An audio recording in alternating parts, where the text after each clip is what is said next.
In the lead up to the 2020 election, story after story put Joe Biden safely ahead of Donald Trump in the polls. But that night, razor-thin results rolled in, dashing Democratic hopes for a Biden landslide. This is not the night that Democrats wanted. There is going to be hand-wringing and head-scratching for quite some time to come. Of course, this is an election year unlike any other, as the coronavirus pandemic led to a surge of mail-in voting. And this wasn't the first time Trump had surprised pollsters. In 2016, polls had consistently predicted a Hillary Clinton win. We all know how that turned out. Polls had been relatively accurate for years before Donald Trump came on the scene. So what is it about him that makes his supporters so hard to count? Well, one of the first explanations we found was the idea that Trump voters are somehow concealing their support, refusing to tell pollsters who call their true opinions.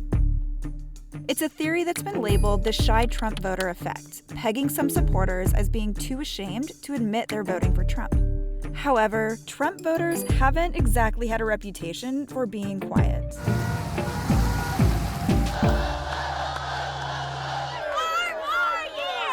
There's no real evidence that shy Trump voters exist. There are just a lot of different things that are wrong with this theory. If this theory was true, you'd expect to see people be much more vocal about their Trump support when doing online surveys or responding to robocalls instead of in-person pollsters. But that hasn't really occurred on any statistically significant level. The real reason why polling misjudged Donald Trump's support twice is a lot more complicated. So, is there just something about Trump that makes polling inaccurate? First, pollsters can admit that they missed a few things in 2016. And they say polls tried to course correct in the lead up to the 2020 election.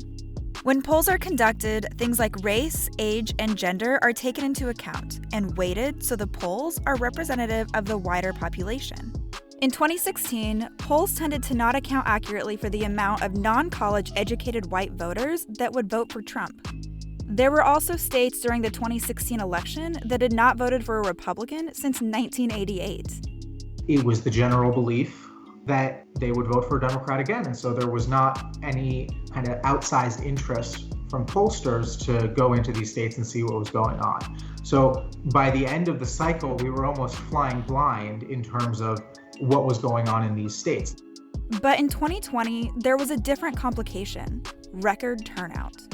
Trump voters showed up. The fact that we had this record level of turnout made it more difficult to model what the electorate would look like for a pollster. And when they sat down and they made the assumptions, how many percent of the electorate is going to be white college educated, how many is going to be Hispanic voters, how many are going to be women, men, perhaps they didn't get a sample that was truly representative. Pollsters have to model who they think will turn out in order to make sure they aren't reporting support for a candidate that won't materialize on election day. But that isn't necessarily a simple process.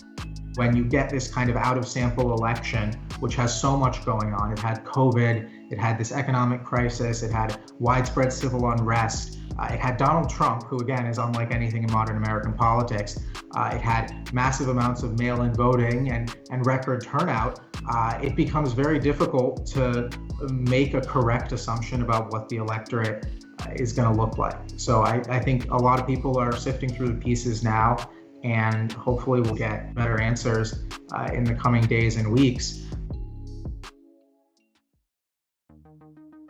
But there's also deeper polling issues that predate the 2020 election.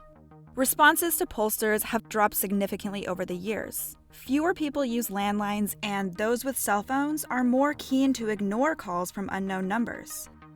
There are also more polls to draw data from these days, and not all polls are equal.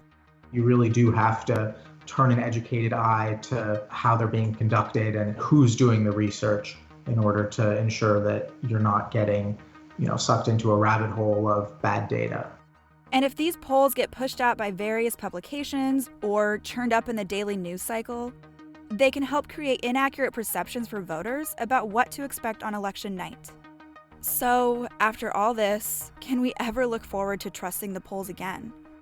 Well, pollsters might point you to 2018, when Trump wasn't on the ballot.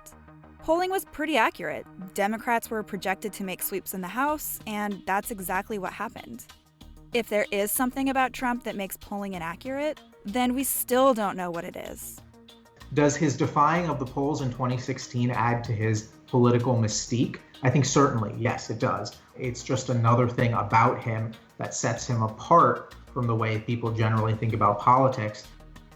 We will find out in future elections if polling is broken or if Trump was the factor.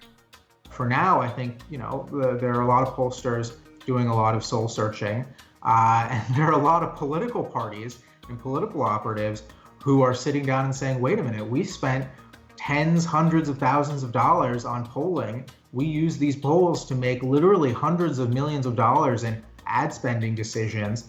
Where did we go wrong here? What did we miss? And I do think you will see a pretty major reckoning within the industry about what went wrong in 2020. Thanks for tuning in. Don't forget to like this video and subscribe to our channel to see more from us. And if you want to know more about polling, make sure to check out the links below.